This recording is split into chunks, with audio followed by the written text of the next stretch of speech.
Congresswoman Sherlyn Benias. Today is not just a celebration of finishing a course, but also a celebration of perseverance, hard work, patience, and determination. Each one of us face different struggles and challenges throughout this journey, yet by God's grace, we made it to this special moment.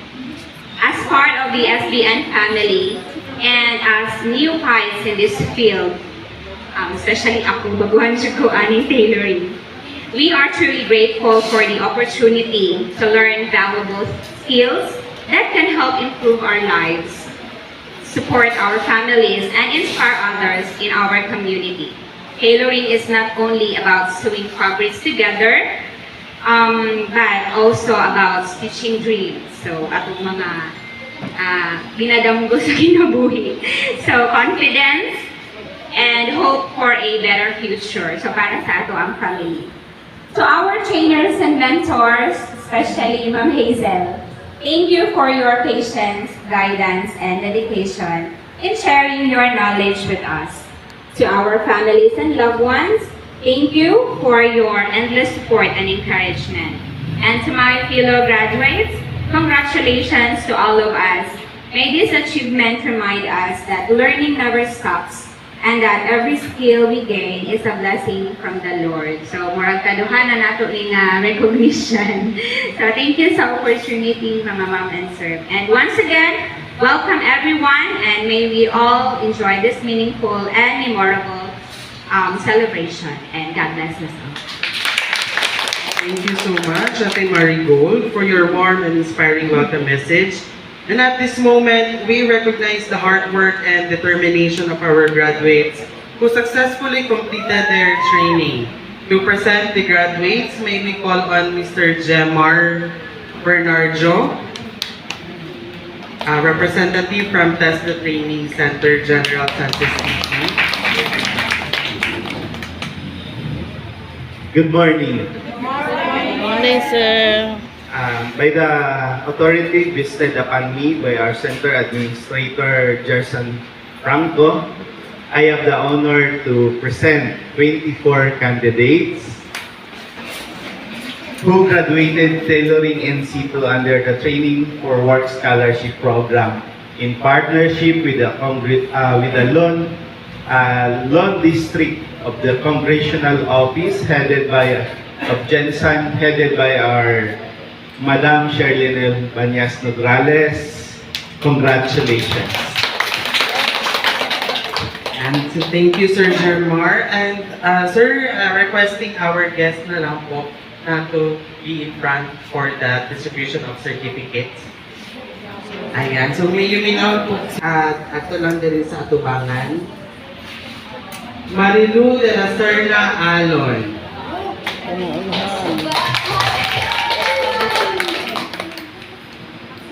Marilu de la Cruz Ariola.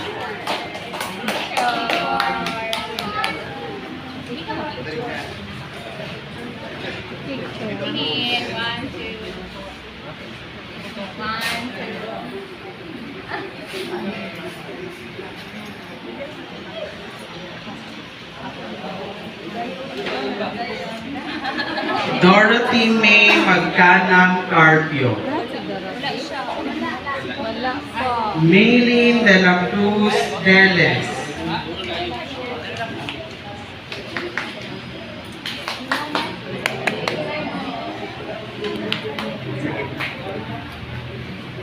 Video po natin ha.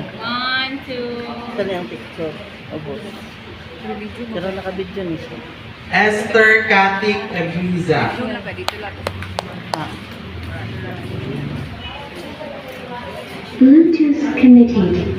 1, 2. 1, 2, releasing. Noraline Covelo Estoy. Wala pa si Stoy. Jessica Bataluna Pamularcano.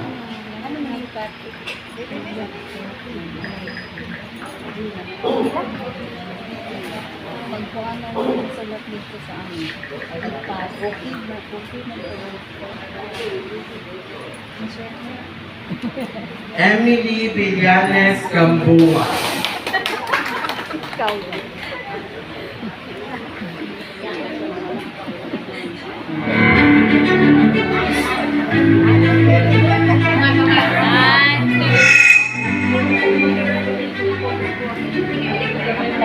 Edna Tumbagahan Hinso.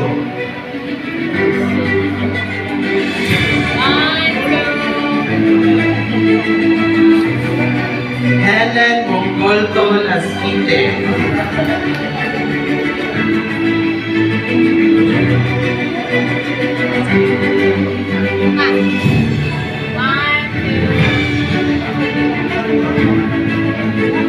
Preciosa Mangaron Laulao.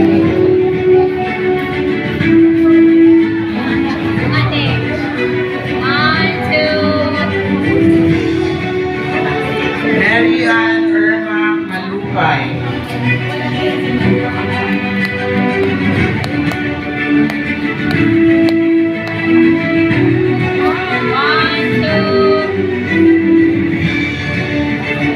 Daisy Rose Wamelda Mangaron.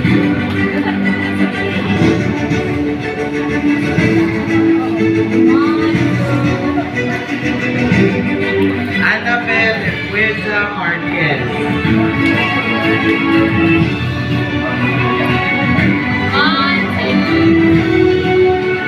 Alfredo Bacalando Pagubasa.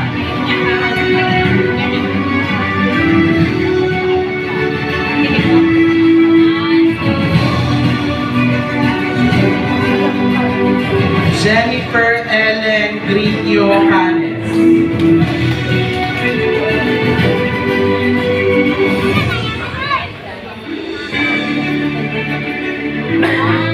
Marigold Magnolia Ikawalo Paraguas.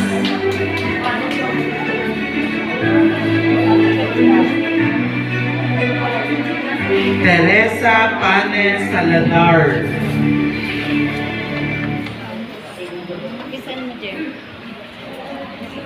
Salazar.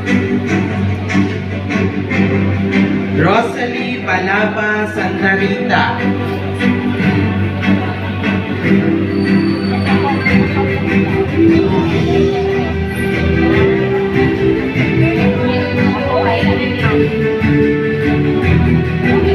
Mercy Kinanahan Sonsona.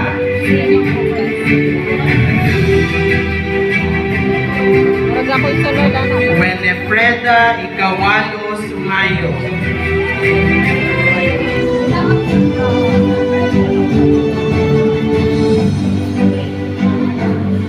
Gemma de Guzman Robles.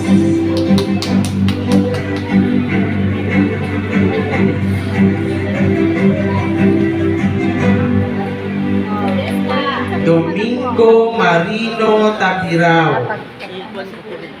Ay, sabi ko na talaga. Kanay mag-picture. Juana Maulas Tapirao.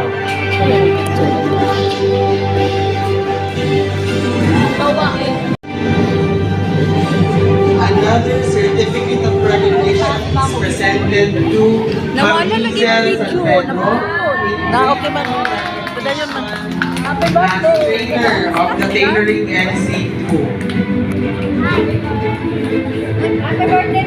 Happy birthday, ma'am.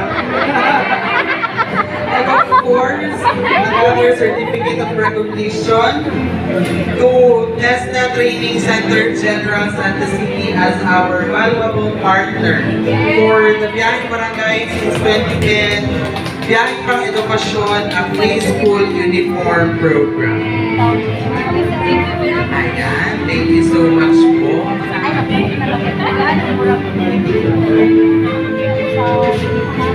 For our next part of the program, it is our great honor to hear words of inspiration from a public servant who continuously supports program for education, empowerment, and community development. Ladies and gentlemen, let us warmly welcome the Honorable Congresswoman Shirley L. Bañez Subrales, the representative of the Lone District of General Santos City, for her congratulatory and inspirational message. Bluetooth disconnected. Salamat, Disconnected. Loy. Maayong buntag sa atong tanan. Of course, my respect to our guests, our specialist, senior test specialist, designated school registrar, of course, Sir Jemar Bernardio. Palakpakan natin si Sir Jemar. To our trainer, of course, our birthday celebrant today, Hazel San Pedro. How young? Secret lang anay. And of course, sa inyong mga tanan, maayong hig nga aga. Imangkot ko, kamo na ang nagtahi sa inyong resolution. Kaya na, sa nagating ko diri, kinatanaw ko ang detalye sa inyong mga tahi. And I should say, congratulations. You deserve to graduate today. Kay pulido kaayo ang inyong mga tahi. Palakpakan nato ang tanan. You know, ang akon nga lola, when they migrated from the Visayas, ang lola ko halin sa Dumangas, mga Ate Pamaylo, de Vinagracia ng mga pamilya. My lola is a single mom because my lolo and lola got separated when my mom is around 2 years old. So they migrated here in General Santos City. Dito sila sa Buaya nag-star near the airport. And my mom was 2-year-old then, upod ang iyang younger sister. Duha sila. And my lola raised both my mom and my auntie as a single parent. Paano niya ginpadako, pinaagi sa pagtahi. So that's why it's very close to my heart. Gipadako niya ang akon niya nanay, kag akon na auntie, bilang nanay kag tatay, pinaagi sa pagtahi. So dito sa Buayan, may ara siya sa may na pwesto, nagatudlo siya paano magtahi. May mga estudyante siya. Aside sa nagatahi siya, nagatudlo po siya. So ako niya nanay, naging nag-assist man. Hasta nga nakagraduate, naging maestra. Ako po, ang ako nga auntie, nakagraduate po. No? Pinaagi sa panagkamot sa ako nga lola. Now, pag growing up, siyempre, amo na ang ginag-isnan man sa ako nga nanay, isa sa mga negosyo sa ako nga nanay, dress shop man. So, ini, amo ning amon nga balay, diri kami nagtako, and diri sa atubangan, ay could recall, diri ang amon nga dress shop sa una. So that's why seeing all of you, I am reminded of that past. Na hindi kini layo, hindi liwas sa akon. Dressmaking is very close to my heart. Amo na sa una, sa home economics, di ba apil man ang tahi-tahi, na kanunay yun ko anak ma-perfect, kaya unay man ang sastre. So, that's why na isa na sa mga passion nato.